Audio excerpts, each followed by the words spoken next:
2019 Juventus versus Atletico Madrid UCL round of 16ல second leg. Second leg பத்தி பேசுறதுக்கு முன்னாடி ஃபர்ஸ்ட் லெக்ல என்ன ஆயி போச்சுன்னா, அத்லெட்டிகோ மட்ரிட் ஃபர்ஸ்ட் லெக்ல யுவேவை பிடிச்சி சாத்தி 2 கோல் அடிச்சிட்டானுங்க. இன்டீசென்ட்டான சில செலிப்ரேஷன்களை டியேகோ சிமியோனி பண்ணி விட்டார். அத்லெட்டிகோ மட்ரிட் ஃபேன்ஸ் ஆல்ரெடி குஷியா இருக்கானுங்க. இதுல ரொனால்டோ வேற கலாய்ச்சிட்டு இருக்கானுங்க. இங்க பாரு ரொனால்டோ, நீ 5 வச்சிருந்தாலும் பரவாயில்ல, இன்னைக்கு தோத்துட்ட, இதுக்கப்புறமும் ஜெயிக்க மாட்ட, அழுதுட்டு போய் படுத்து தூங்கு அப்படின்னு சொல்லிட்டு பேட்டி கீட்டி எல்லாம் கொடுக்க ஆரம்பிச்சிட்டாங்க. அதுக்கப்புறம் தான் நடக்குது செகண்ட் லெக். ஸ்டார்டிங்ல இருந்தே யுவென்டஸ் கிளம்பிட்டானுங்க, போட்டு கிராஸா ஸ்பாம் பண்ண ஆரம்பிச்சிட்டானுங்க. அது வரைக்கும் நல்லா தான் டீல் பண்ணிட்டு இருந்தானுங்க அத்லெட்டிகோ மட்ரிட்.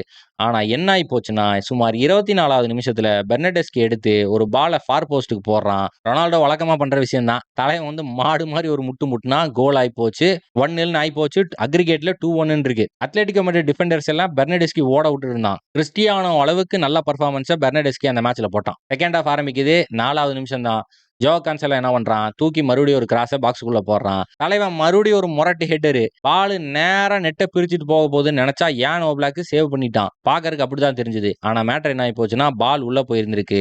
கோல் லைன் டெக்னாலஜியில கேட்ச் பண்ணி கோலை தூக்கி யுவென்டஸ் கொடுத்துட்டானுங்க. அத்லெட்டிகோ மட்ரிட் ஃபர்ஸ்ட் லெக்ல 2 கோல் அடிச்சிருந்தானுங்க. இப்போ யூவே 2 கோல் அடிச்சிட்டானுங்க. 2-2 ஆகி போச்சு. மேட்ச் டைல இருக்கு. அப்புறம் இது எப்படி எக்ஸ்ட்ரா டைம் தான் போக போகுதுன்னு நினைச்சோம். ஆனா அங்கதான் இருக்கு இந்த ஸ்டைல் பாண்டியோட ட்விஸ்ட். பெர்னடெஸ்கி பால் எடுத்துட்டு மறுபடியும் வித்த காட்டிட்டு பெனல்டி பாக்ஸ்குள்ள ஓடிட்டு இருக்கான். ஆன்ஹெல் கொரையா பின்னாடியே சேசிங்க போட்டிருந்தான். ஆனா கான்டாக்ட் ஆகி போச்சு. பெர்னடெஸ்கி கீழே விழுந்துட்டான். பெனல்ட்டியை கொடுத்துட்டான் ரெஃபரி. நம்ம ஆளுக்கு பெனல்ட்டி கிடைச்சா என்ன ஆகும், தலைவன் நெட்டை கிழிச்சிருவான். அதே தான் பண்ணா.